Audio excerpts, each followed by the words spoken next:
manufactured to be produced as edible chocolate. Yeah. So, but the child labor issue is of farms in Ghana, not of our facilities. Yeah, It's not people that we're employing. No. You make a great point, Matt. And Adam, I found a lot of similar research as you as far as the dominance of the cocoa industry being in West Africa, particularly in Ghana and Cote d'Ivoire, which is about 40% of the international chocolate market. My only concern from a social responsibility standpoint is their history of forced child labor and just the way that these populations overseas in Africa have been disenfranchised by a lot of these operations. It's a very similar premise as to the diamond industry. No one would buy a diamond if they knew it cost a child laborer's hand. So my concern with bringing some of that farming and production over to these South American locations, not only is it a proximity issue to the actual domestic importer, us as the United States importer, but just as far as where we want to stand with this cognizance of not only just fair trade operations, but the treatment of our labor and where our cocoa is actually coming from. So I think that just our advisory to the board of directors should be not only stand behind like the pride of our culture in our corporate headquarters and in our manufacturing facilities, but also what we're doing overseas as well. We want this to be a completely transparent operation with nothing to hide from the social responsibility standpoint. We could just be a leader in corporate responsibility. I think that's one of the few things we should step away with. But getting back to the sourcing, how do we feel? How do we feel about the West African region versus the South American region? Well, I mean, going back, Matthew, you're not going to do it. I just feel like if we're getting the best quality beans, which we pride ourselves on, and we know from our statistics that the best quality of beans come from Ghana, I think that should be our sourcing right there. I think we should stay in that region. Ghana's approximately 24 million, a little over population is about the size from Virginia to the middle of New York. So I mean, there is plenty of room for us to find new sourcing. I don't think we need to move from Ghana because A, they have the best quality beans, and B, we're familiar with the area, and so we can develop our region from there and go about that. Yeah, Ghana actually, from what I was looking at, has about 5 regions that develop it, and it's mostly because of the tremendous amount of rainfall that occurs there during the year. And something that I was looking into was like to ensure, I guess, that it's fair and everything's going into it. Was I looked at the Fair Trade USA. It's like this. It's what we're trying to get, the fair trade cocoa beans.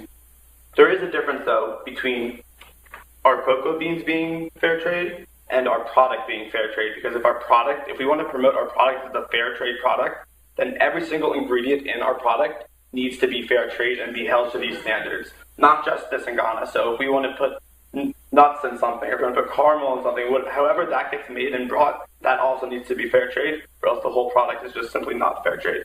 And the vision statement and the core values of the the Fair Trade USA, it talks all about empowering the local farmers to create them, to have them be innovative and help do new ideas to farm and give them the tools and everything that they need. So I think this would be a great way to also enhance the Ghana community and not actually try to go into anything of the child labor of sorts. Right. So we want to be completely inclusive with the products that hit the shelves and where we are from a positioning and marketing standpoint. Right. Like you said, you got sugar, you have nuts. It's not just chocolate. Exactly. Yeah, it's milk, butter, water, spices. Yeah. And I think, and correct me if I'm wrong, but you were saying maybe try to steer clear of thinking we're going to fix the child labor issue in that regard, because I think there's the situation. I think is that small farmers, small Ghanaian farmers are going to be at a disadvantage anyway, just because of the way that the chocolate market works. The prices are set based on futures contracts, and you can only, which basically that means that it's a steady flow of income. They know that they're going to get this much money for this amount of product based on a price today, but they're going to get it in the future. But you can only get a futures contract if you have, I can't remember the number, but there's certain amount of product that you have to have. Well, these small farmers are not doing those type of numbers, So I think what it's good to do is just focus on that, like what other companies are doing. For instance, Cadbury has been for about 3 or 4 years now doing solely fair trade for their traditional milk chocolate bar, and they get, I think, all of their cocoa beans from Ghana as well. So what they're doing is they're just saying, okay, we're going to work with the international organization that sets the fair trade price. We're going to make sure that these farmers can, have a good wage, earn a living, be comfortable. And as unfortunate as it is, we're not a couple employees at one company. We're not going to stop the child labor issue. There was a study, Tulane University did a study in 2011 that showed there was 997,000 and some change children working in Ghana on cocoa farms. So you got nearly 1 million. I mean, let's just be blunt, slaves, pretty much. It's a big issue, and I think we can do, by doing a small part and doing what other companies have done, we can really make a difference. And it doesn't have to necessarily be about fixing the entire issue.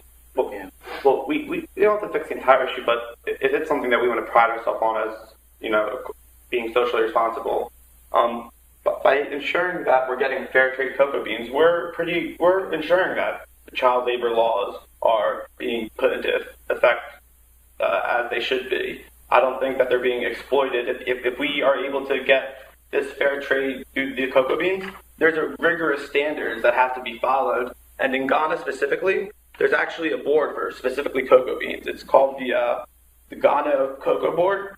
And so this board specifically deals with the fair trade of the cocoa within Ghana. So if we really want to go out of our way and make sure that we're getting this fair trade-wise, which I think is a good option for us, there are ways to do it to ensure that we're not having any kind of type of child labor. Yeah, you guys are making some awesome points here. I just think we should walk away from this meeting today with 2 or 3 strategies as far as ways to include like the quality of our ingredients into our positioning. One of the first things I thought of was just simply changing the wrapper, changing the packaging or demonstration, so that a customer walking into a store, whether or not they're aware of our product prior to coming in, can see a product such as ours and know that we're abiding by these fair trade regulations, and that we're doing our best to ensure, that we're upholding that sense of integrity with the company. So there's a logo, and the name of this organization keeps slipping me. If anybody remembers it, the organization that actually sets the fair price, that sets the price itself. This is an organization you have to go